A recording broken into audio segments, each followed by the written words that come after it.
Scientists very heavily use antibodies for their research, and they're an incredibly important research tool. However, most of the places where you can get antibodies from, it's like a black box. Trying to get to that information can sometimes be very difficult, if not impossible. The information that was used by the developers has not carried along as the antibodies are licensed and sub-licensed. And this causes a lot of issues if someone else is trying to replicate your research and you're just telling them, oh, I bought a monoclonal antibody targeting this, and they don't know exactly what catalog number it is, or that's out of stock, or they've moved on to a new batch.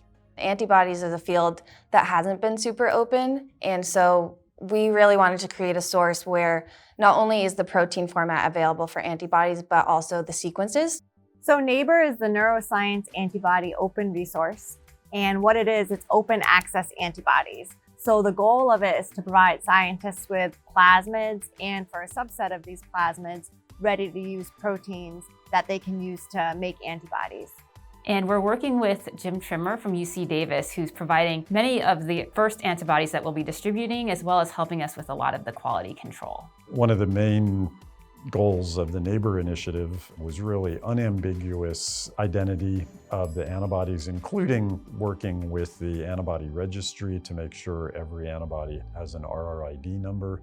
And then again, linking those so it's really unambiguously identified that this recombinant antibody from Addgene came from this plasmid that came from this conventional monoclonal antibody that was originally developed here, and those are all one and the same thing. Dr. Trimmer has done a lot of the legwork here. He has identified which targets require antibodies. He's gone through and created them as hybridomas, and then now he's going through and converting those hybridomas. So we have plasmids available, and as part of my job, we turn those plasmids into ready-to-use proteins. And he's testing the protein that we're producing with the protein that he's created from the hybridomas to make sure that they match up and that the quality is the same, so that scientists can feel confident using those. And then Addgene is doing the distribution that we do for all of our materials. In addition to that, Addgene, Jim Trimmer, and some of our partners will be performing additional quality control. We do the purity, the concentration in-house, and we also do the residual plasmid sequencing. And we're also now trying to develop some more universally useful tools. So tools against common proteins and common tags that all different scientists would need to use, not just neuroscientists. If it's useful and we can validate it, we'd love to have it. The name of the game for Addgene in terms of quality is transparency.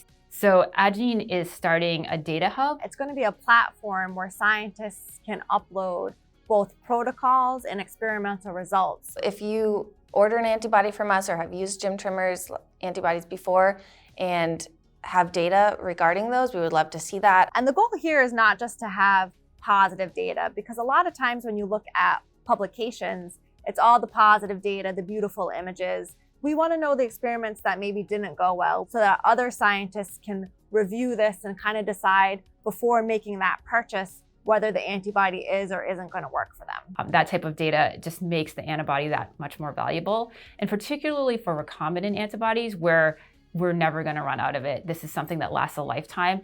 Adding more data to those is a big win because we'll be able to keep it forever. It's also really, really nice not to have to dig through, say, 30 different papers, all of which are in different fields, that you want to have sort of one place to go to just for the experimental conditions. As we release antibodies, each antibody will be validated in at least one application, but you can imagine that the antibodies might work for a slew of others that we just weren't able to test. We can't do everything in-house. It's super important to have other labs that have different cell lines, for example, different tissues available, test them, send them to us, and we'll share them with the community.